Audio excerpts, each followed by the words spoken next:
Best Way and your role with Best Way. Okay, my name's Mark Carman. I've been here 26 years.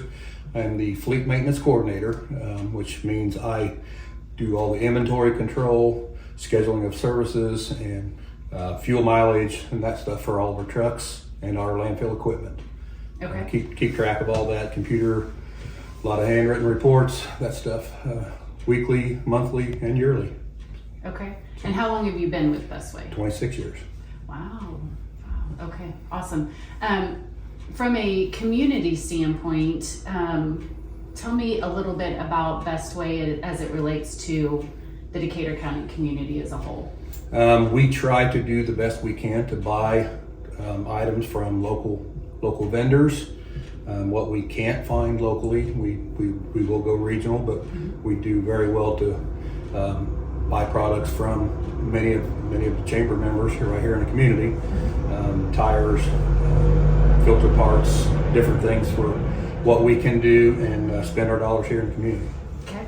And then I know that we're going to go on a tour here in a little bit and see some of the intricacies of exactly what's going on outside. I'm hearing very large trucks moving behind us. But give me just a really broad overview of like operations.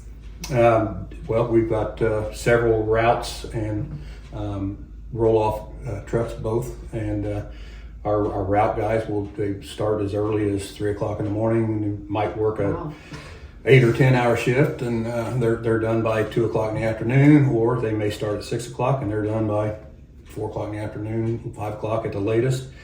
Our roll-off guys, it depends on what the schedule is that day. It could be an 8-hour day, it could be a 10-hour day. So it just depends on what the construction and the factory need is for the area at the time. Okay. And then what are your other specific roles outside of Best Way here in our community? I just was elected to city council. I'll be taking office in January. I am not the only, but one of the more called for Santa Clauses in the community. I'm the head umpire of the Girls Softball League, and I just finished my 4th year as the president of the Tree City Fall Festival. So, which was largely successful. Very you want to successful. Talk about that very, for a minute or very two? successful. We had record attendance this year at the Fall Festival, both nights. I won't give exact numbers, but my insurance guy may hear how many people we had and cause my insurance rates to go up. But we had a very successful Tree City Fall Festival, and we're already working on next year. So I've had some calls from several bands who they've called me that want to play here. I've not had to make phone calls. People are calling me. So yeah. So tell me what that's like, running an event where people call you instead of you having to reach out. That's awesome. Yeah. That's awesome. Tell me a little bit more, to go a little bit deeper with Tree City Fall Festival, since I know that was our most recent event here in the community. Why the role of the president? Why does that mean so much to you? And maybe just the Tree City Fall Festival in general for the community and what that does. The community rallies around that festival in the fall.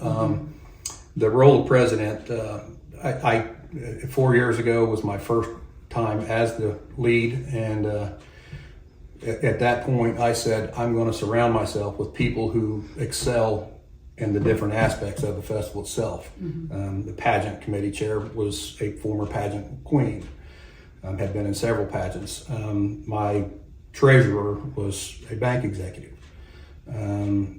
My parade representative had run several parades and been involved with different parades throughout the community. So you put people who are good at that, so you know you're going to succeed in your own. So. Yeah.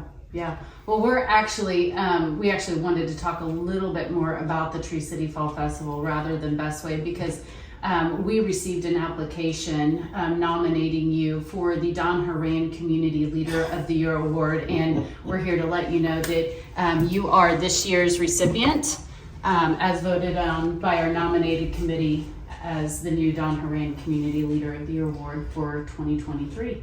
Wow. This means a lot to me.